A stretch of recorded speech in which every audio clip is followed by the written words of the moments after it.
Hey BladeOps, today we are demoing the new Gerber Swagger AO spring assisted knife. This is new for 2013. We saw it at the SHOT Show. That kind of gives you an idea. We see a ton of products at SHOT Show. Manufacturers show us new stuff that's coming out, but we don't always get it right away. So we might see it, get really excited about it, tell you about it, but we don't get it that month. We got the Swaggers just in, spring assisted knife. I like it. I really liked it at the SHOT Show, and we'll talk more about it, what I think, in just a second. So before we get started, this was the original Gerber Swagger manual folder they made. I believe it's in the $30 price point.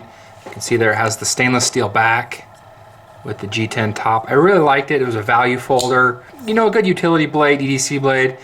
If you don't want to shell out, a ton of dough, it does have the frame lock design there.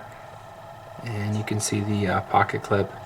It's a pretty good folder. I'm not like ecstatic about it, but I like it. I think it's a good value for what you're getting. I like the design of it. I think always, more often than not in the knife world, you get what you pay for. So I think that's a pretty good value. Gerber Swagger folder. But we are here talking about the new spring-assisted AO Swagger. So you can see they changed it to a G10 back. It's pretty light, 2.6 ounces. And it has the button lock, which I think is pretty handy. It's probably not as strong as the frame lock folder, of course, but for ease of use, for quick deployment and quick retraction and actually using as an everyday carry style knife, pocket knife, I think it's excellent use. Another feature I like is when you close the blade, the button actually stays flush. That's a pretty cool little feature. You can see there the button. So fire it out and you can see the button locking the blade up. As far as play goes, there's no side-to-side play, no up and down play right now. That's a pretty good lockup for a $30 knife, spring assisted with G10 handles. It does not have steel liners, so you can see the spring bar in there.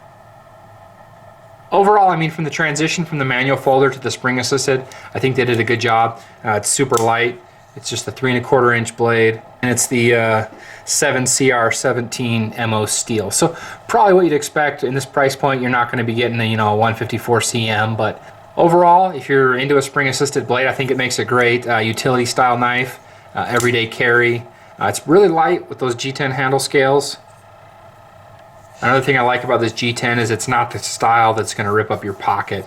It does have traction, and when you push down firmly, it gives good grip. But when you run your finger across it, it doesn't feel like sandpaper. So I think they did a good job with that. I do like the button lock system. It's super user-friendly, and it's easy to retract the blade like that. You can do it one-handed. You can use your thumb there and close with your index finger. But some people, that might be a detractor. It's not going to have the same lockup as, say, a manual folder frame lock. But there's your quick demo of the Gerber Swagger AO, the new spring-assisted Swagger from Gerber 2013. And comment down below. I always like to know what you guys have to say. Create a little discussion down below. So check it out. BladeOps.